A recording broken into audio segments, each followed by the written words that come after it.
Eric DeCosta and John Harbaugh just had their end of the year press conference. I'm going to go over all the highlights and talk about what we really learned from it in this episode of the Flock Rundown. Ravens Flock.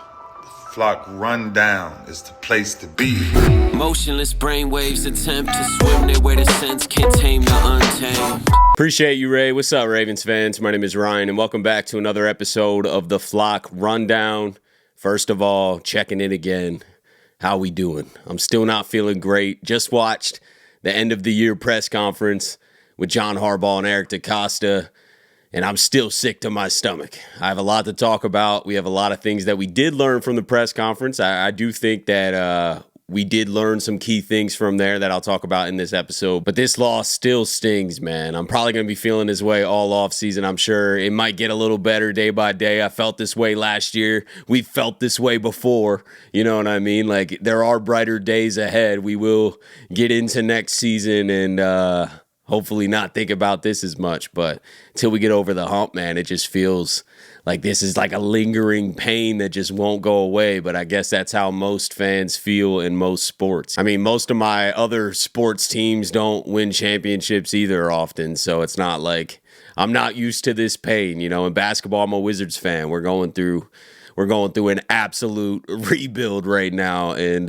there's hope for the future, but there's no celebrating really. So it always kind of ends in pain. I'm pretty used to it, you know what I mean? Outside of the Ravens 2012 Super Bowl, and I'm a Capitals fan for hockey too, since Maryland doesn't have a team. So I did get to see a Capitals championship within the last decade, but that's about it, man. The Orioles haven't won anything.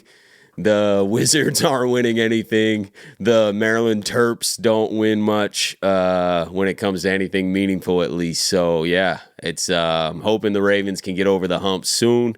And I'm glad you guys are with me because I need this therapy like we talked about yesterday. But anyway, let's dive into the end of the year press conference. We do have some news to talk about. I think we did learn some key things. I'm going to break down all of the major moments from it, and then just kind of give some thoughts at the end. So Mark Andrews is probably staying. I heard Harbaugh say he's a huge part of the future. Eric DeCosta talked highly of him and talked about how he knows that all tight ends are free agents, like we talked about in yesterday's video. If you didn't watch yesterday's video, I broke down the whole tight end free agency situation, the cap numbers and everything, and all the options that we have.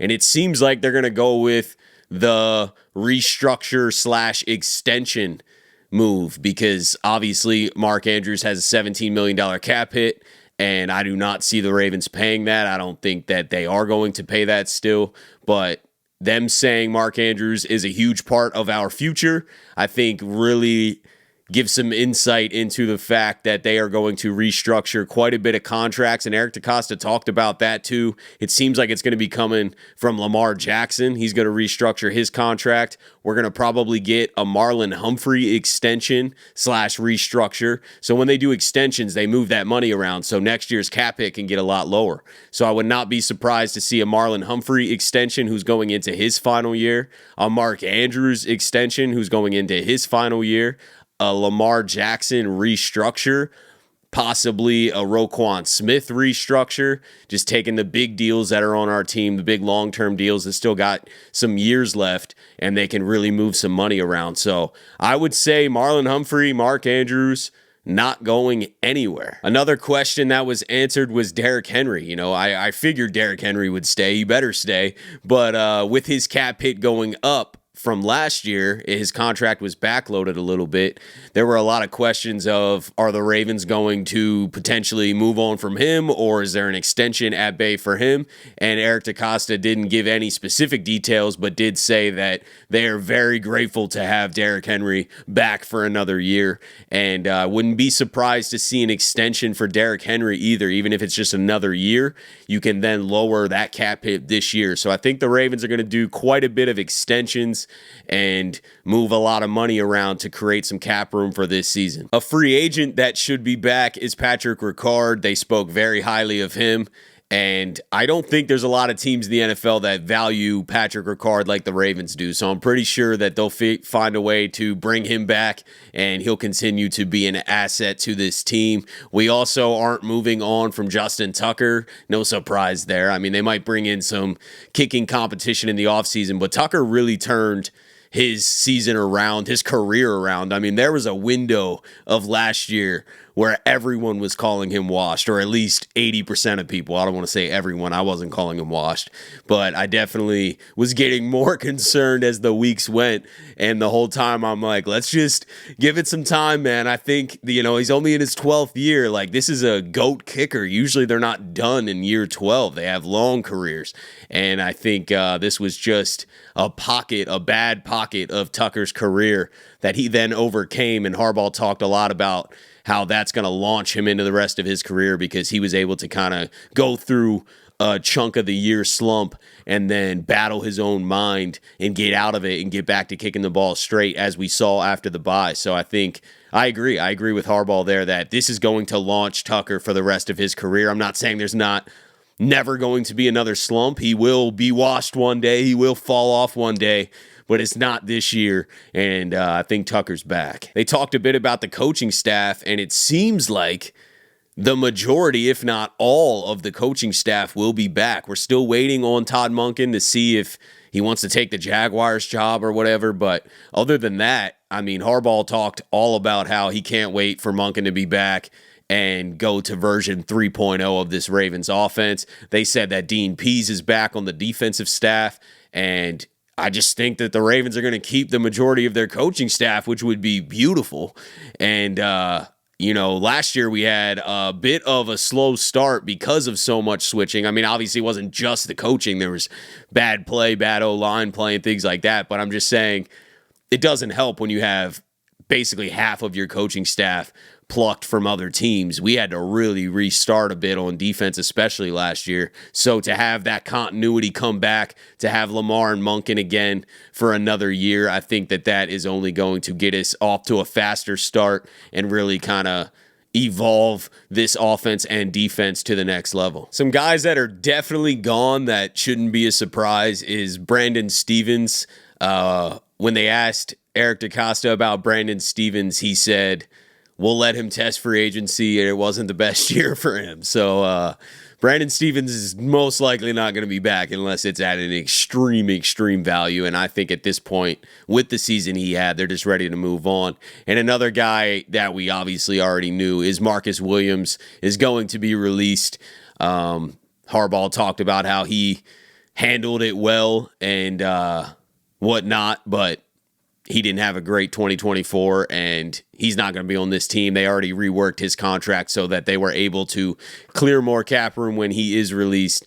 So Brandon Stephens and Marcus Williams should not be back on this team next year. Tyler Linderbaum and Kyle Hamilton are officially up for extensions this season, and Eric DeCosta said that he will be talking to them. Hopefully they can get something done. I'm sure they will at some point, but hopefully they get it done early, because as we saw with the Lamar Jackson situation, you do not want to wait years and years until they're in that final year. That number just continues to go up. It's better to get these contracts done early, and I think Kyle Hamilton and Tyler Linderbaum are two guys that the Ravens must lock up, and they know that. They will lock those guys up. Those guys will be playing for the Baltimore Ravens for a long time, and those extensions hopefully get done this offseason. Another guy that the Ravens are going to bring back is our Darius Washington. They spoke very highly of him and his opportunity that he got this year and just kind of ran with it. And he's a restricted free agent anyway. So, I mean, whether someone else gave him a deal or not, we could always match it. So we are in control of his contract. So I don't see any possible way that our Darius Washington is not back. Eric DeCosta credited the coaches for that move and said that they were struggling with the safety play and they needed to find an answer. So John Harbaugh and Zach Orr got together and were talking and agreed that our Darius was the guy, and it really worked out, man. Outside of our Darius's battles with injuries for the first couple of years, when he finally got his opportunity, He flourished. He shined. He should be a starter moving forward, or at least play a pivotal role in this defense. They did talk a bit about the safeties and about where they would like Kyle Hamilton, and Eric DeCosta kind of leaned on keeping Kyle where Kyle's at because it benefited the defense a lot, but didn't say that he would not draft a elite free safety if he's there sitting there in the first round. So I would say they're not against drafting a safety or a corner early in this draft. I think that is a move. And if they do see a safety that they absolutely love, that's going to be the starter here for a long time, they probably will take that safety and then move Kyle back to where he was. But if they don't see that safety, they don't mind leaving Kyle in the position that he's in. And I think we'll probably draft an outside corner at that point. So we're going to be adding to the defense, no doubt. It just depends on where and what movement we're going to have to do. But Kyle Hamilton's going to have an elite role for this defense, whether he's playing at free safety or whether we're moving him around again. They talked a bit about the offensive line. Eric DeCosta said that it was a really tough call last year to go younger with the offensive line, younger and cheaper, and that there were some serious growing pains this year, but they think that they're better for it in the long run.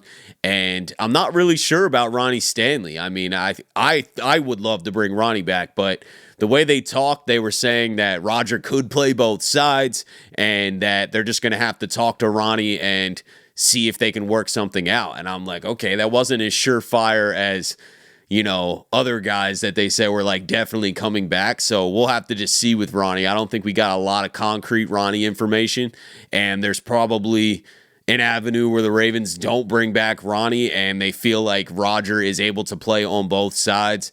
But then that opens up another hole. We're going to have to then go find a left or right tackle in the draft really early or in free agency or whatever it may be. So I don't know, but I think they kind of left the door open with Ronnie Stanley. It wasn't a slam dunk like Ronnie's going to be back. We need to find a way to get it done. It was we'll see.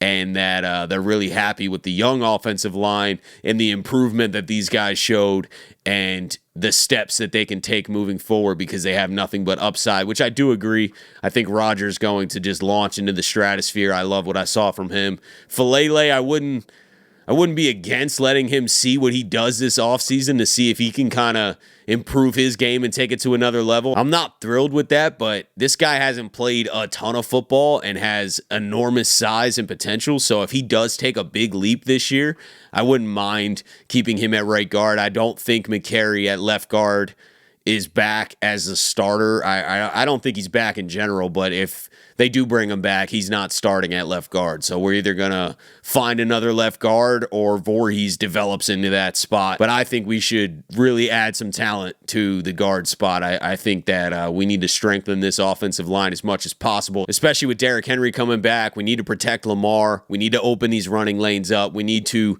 challenge these physical fronts and not lose the trenches battle ever, man. That needs to be a priority. Eric DeCosta spoke very highly of Nate Wiggins, said he's going to put on some weight in the offseason, but his ceiling is limitless, man. He could be the best corner in the NFL, to be honest with you, because he has that speed and quickness, and he already has the instincts. It's about putting on a little weight, and it's about getting experience. It's about getting reps. Year after year, we're going to see Nate Wiggins continue to blossom, and I think the Ravens definitely found a gem with him, and I'm surprised he fell in the draft last year. We were saying that when we took him, but regardless, the Ravens have their cornerback one, and with Marlon Humphrey in the slot, that gives us a lot of options as long as we can lock down another corner, or maybe TJ Tampa rises and takes over that spot. But regardless, I think we're bringing in another corner or at least drafting one. Eric DeCosta also spoke on his mistakes, Diontae Johnson and Eddie Jackson. I guess the Diontae Johnson situation wasn't necessarily a mistake. He did admit that he knew there was a potential that Diontae was just not going to be satisfied with his role and that there was going to be a problem. He understood that risk before the trade, but felt like they weren't giving up anything. So therefore, the risk reward was just so much in our favor that he pulled the trigger on the trade. But obviously that did not work out. Diontae was clearly not happy with his role, caused problems. But we ended up bringing him back, I guess, and hopefully we get a comp pick from it. And then with the Eddie Jackson situation, Eric DeCosta opened up quite a bit about finding the balance between bringing in veterans on a value deal, that's cheap for the team, but not really understanding their mindset and their wants and needs, and the fact that Eddie Jackson wants to be out there a lot, and he was not happy with his role when he wasn't playing up to their standards and they needed to put someone else in there for a little bit. That was a problem.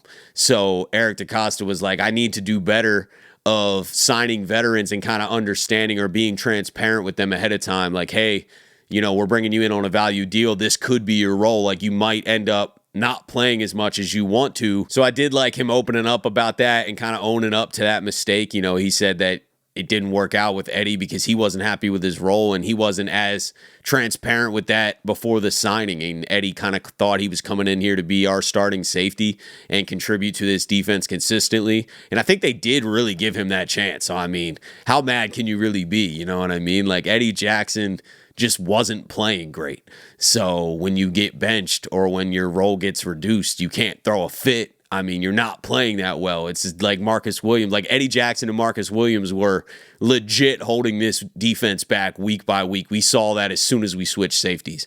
So I don't really think that Eddie should have made a big deal out of it, but I get it. He wants to play football, and we'll see if he ends up playing football anymore. But I did like Eric DeCosta's transparency about that situation. Overall, I think we did get some insight into this future roster. I don't think we got a ton of insight into the offensive line moves. I think that's still up in the air, but we're definitely bringing back or keeping Mark Andrews and Marlon Humphrey and Derrick Henry, and I think our coaching staff is going to stay intact. So this is going to be a similar team next year.